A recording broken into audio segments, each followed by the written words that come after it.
Hello friends, welcome to all of you in CALM classes. Today we discuss about the why Carnot cycle not use steam power plant. First of all, we discuss about what is the Carnot cycle. In Carnot cycle, mainly four process, two isothermal process and two isentropic process. तो चलिए हम लोग देखते हैं, जैसा कि यहाँ पे दिखाया गया है टेम्परेचर वर्सेस इंट्रोपी डायग्राम, और इस कर्व को हम लोग डोम बोलते हैं. Point C shows the critical point and point T H means क्या होता है higher temperature, that's means the source temperature, and T L क्या होता है lower temperature, that means the sink temperature. अब हम लोग साइकिल डिस्कस करते हैं. प्रोसेस 1 to 2 क्या हो रहा है आइसोथर्मल हीट एडिशन. हीट हम लोग कहाँ ऐड करते हैं बॉयलर में, जो कि यहाँ पे आपको दिखाया गया है.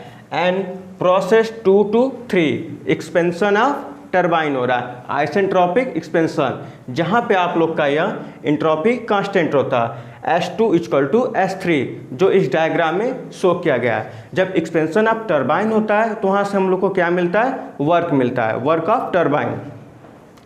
And process 3 to 4 heat rejection, isothermal heat rejection. Isothermal means क्या होता है टेम्परेचर यहाँ पे कांस्टेंट रहेगा, जो कि कंडेंसर प्रोसेस में होता है, जो कि यहाँ दिखाया गया है. जैसा कि अगर हीट रिजेक्ट हो रहा है तो हम लोग का इंट्रोपी आप लोग देख सकते हैं यहाँ पे घट रहा है, हायर से लोअर हो रहा है. एंड प्रोसेस 4 to 1 क्या है आपका आइसेंट्रोपिक कंप्रेशन या तो पंप. जैसा कि हम लोग जानते हैं कार्नोट साइकिल एक आइडियल साइकिल है. आइडियल साइकिल का मतलब क्या होता है, इससे ज़्यादा एफिशिएंसी किसी और साइकिल का नहीं हो सकता है. तो हम लोग देखते हैं कि कार्नोट साइकिल क्यों स्टीम पावर प्लांट में नहीं यूज किया जा सकता.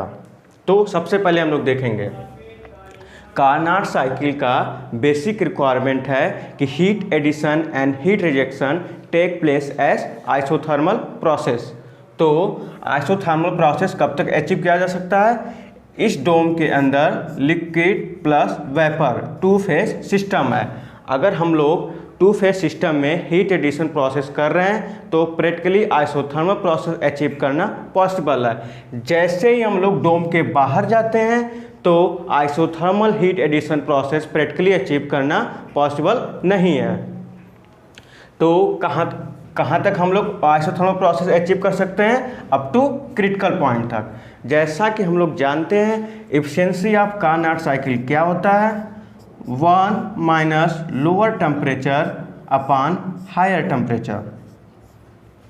अगर हम लोग को एफिशिएंसी कार्नोट साइकिल की मैक्सिमम चाहिए तो इसके लिए हम लोग हायर टेम्परेचर को बढ़ाना होगा.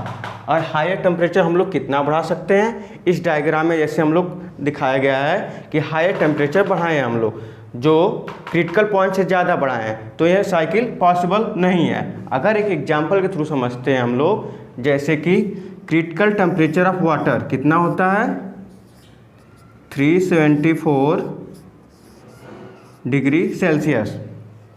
क्रिटिकल टेम्परेचर ऑफ वाटर कितना होता है 374 डिग्री सेल्सियस, जो कि वाटर का है. इससे ज़्यादा टेम्परेचर हम लोग नहीं बढ़ा सकते हैं. और डोम के बाहर practically heat addition isothermal process achieve करना यह भी पॉसिबल नहीं है. तो इससे क्या पता लगता है हम लोग टेम्परेचर कहाँ तक बढ़ा सकते हैं, अप टू क्रिटिकल पॉइंट तक. तो इस साइकिल में मैक्सिमम टेम्परेचर को यह रिस्ट्रिक्ट करता है. तो इसके कारण आपका एफिशिएंसी भी कार्नोट साइकिल का रिस्ट्रिक्ट हो जाता है. तो यह पहला ड्रॉबैक्स है. अब हम लोग नेक्स्ट समझते हैं. जैसा कि देख रहे हैं आप लोग 4 to 1 में कंप्रेशन प्रोसेस हो रहा है. 4 to 1 में कंप्रेशन प्रोसेस हो रहा है और लिक्विड प्लस वेपर यह टू फेज सिस्टम है.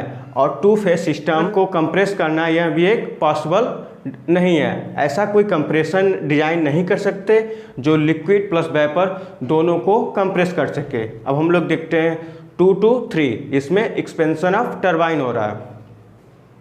इस प्रोसेस में पॉइंट थ्री पे क्या है यहाँ पे ड्राइनेज फ्रैक्शन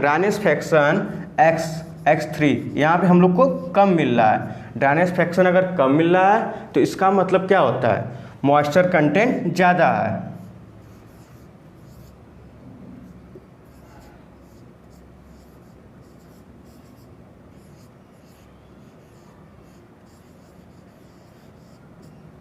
मॉइस्चर कंटेंट ज़्यादा है, तो इसका मतलब क्या होता है, ये हमारे टरबाइन के ब्लेड को इरोड करेगा।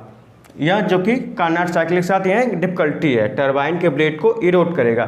तो इससे बचने के लिए हम लोग को ड्राइनेस फ्रैक्शन की value greater than equal to 0.9 रखनी चाहिए। इससे क्या होगा, हम लोग का टरबाइन का ब्लेड सेफ रहेगा। अब हम लोग नेक्स्ट देखते हैं क्या है, प्रोसेस 3 to 4। प्रोसेस 3 to 4 में क्या हो रहा है, कंडेंसेशन प्रोसेस।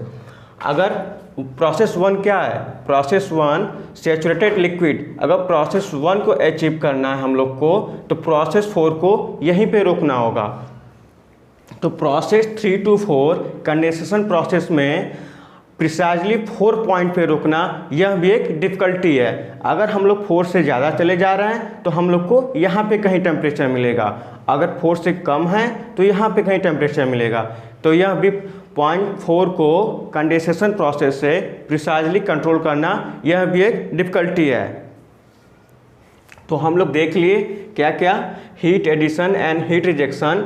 आइसोथर्मल प्रोसेस कब तक होगा, अप टू क्रिटिकल पॉइंट तक। और दूसरा हम लोग देखें प्रोसेस 4 to 1, कंप्रेसर में लिक्विड और वेपर 2 फेज सिस्टम को कंप्रेस करना, यह भी एक मुश्किल है। और हम लोग क्या देखें, ड्राइनेस फ्रैक्शन। अगर ड्राइनेस फ्रैक्शन हम लोग को 0.3 पे कम मिल रहा है, इसके कारण मॉइस्चर कंटेंट बढ़ जा रहा है, तो हम लोग को ड्राइनेस फ्रैक्शन की वैल्यू 0.9 से ज़्यादा रखनी पड़ेगी। और हम लोग क्या देखें, 0.3 to 4 कंडेंसेशन प्रोसेस, 4 पॉइंट को हम लोग को अचीव करने के लिए कंडेंसेशन प्रोसेस प्रिसाइजली यहाँ पे कंट्रोल करना, यह भी एक डिफ़िकल्टी है।